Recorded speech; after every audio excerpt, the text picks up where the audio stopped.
Welcome back to 4 and 13. I'm Phil Bailey. Don't wait to get sick to get well. We're going to talk about senior wellness, but it may be good advice for all of you. We are joined by Amy VanderPloeg of Eastwyck Village in North Greenbush, and Barbara Howansky, a certified personal trainer and aquatic therapist. Amy, first of all, there are a lot of layers to what you call a wellness lifestyle, right?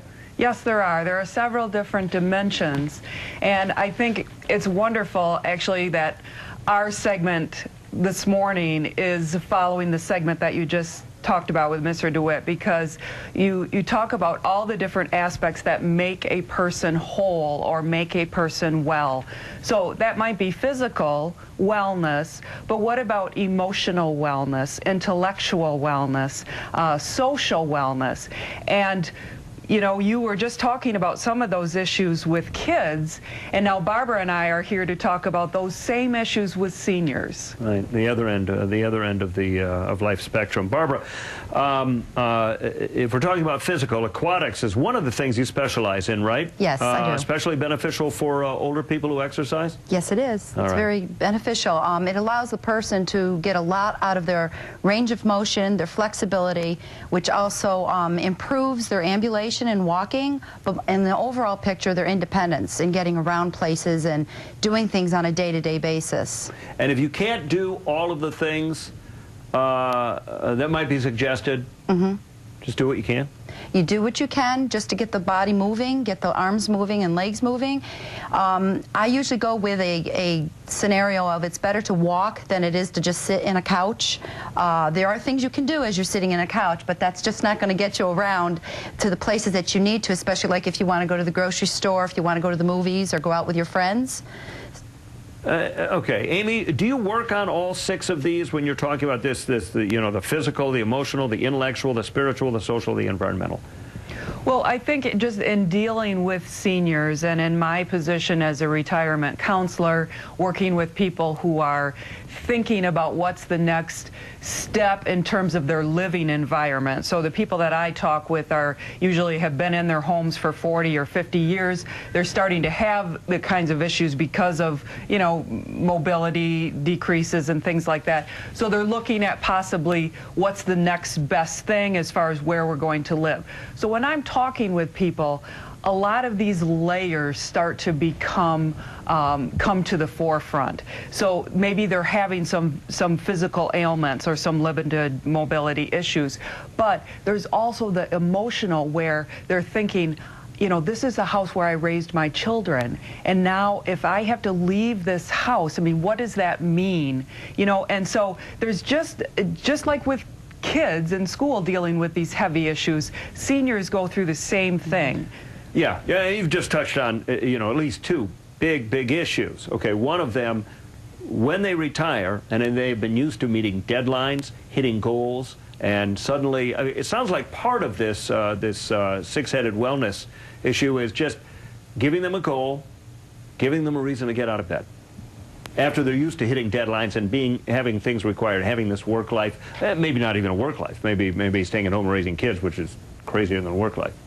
Well, a lot of seniors are very active as older adults, you know, and are on to a second career or third age, as sometimes it's talked about, you know.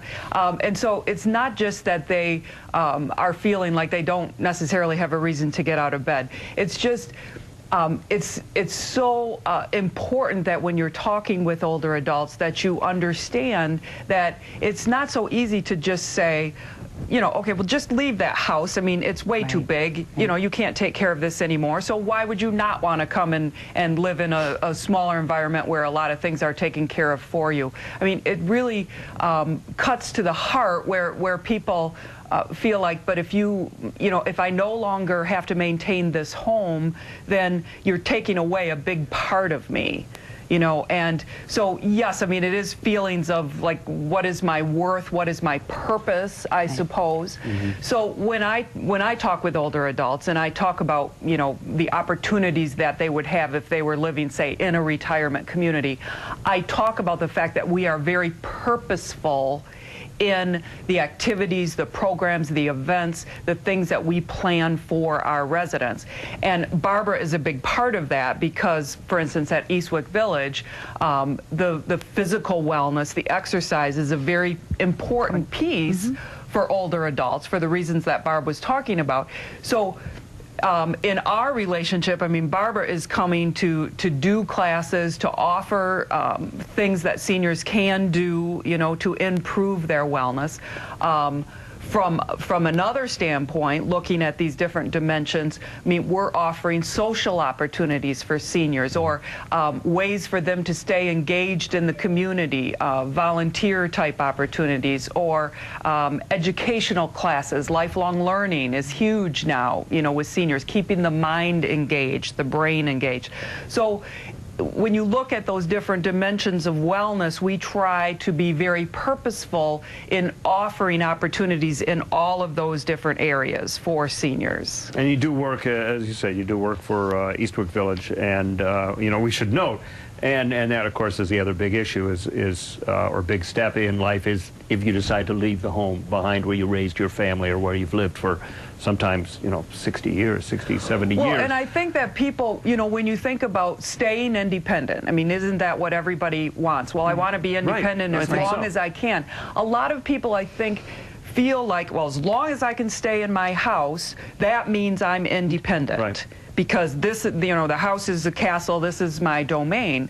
And yet, what actually happens is people become more dependent if they stay in their house, you know, like I'm going to stay here till the very end, because now, well, I can't do the lawn work, I can't clean out my gutters, you know, if something happens to the furnace, I can't fix these things. So now I'm dependent on other people to come and do that. Or, I mean, I talk to single women who say, well, you know, I have this whole list when my kids come, you know, I need a light bulb changed, I can't do that, I need, you know, this down from the basement that I can't go get anymore. Well, how is that being independent?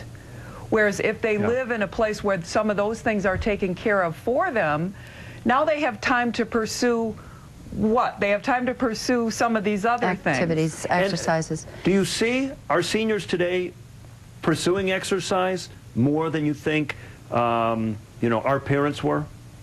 People of that generation? There's a couple there's an overlapping of generations right now. We have the generation of the 80s and 90s, and then we have the boomers coming in, and you're going to see more of an influx of boomers, and they're saying the highest percentage of the elderly generation is going to be your baby boomers. So the fitness industry is constantly changing, keeping up with what's going on, and there's a lot of fitness rehab going on. A lot of people with the boomer era have had hip, knee, back injuries, so we're providing for that, especially when they're coming in the independent living.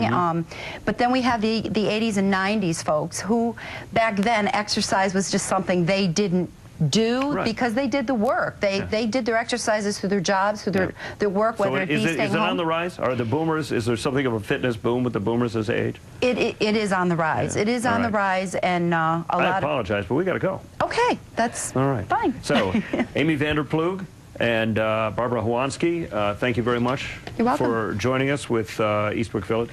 And thank you for joining us here on Forum 13. I'm Phil Bailey.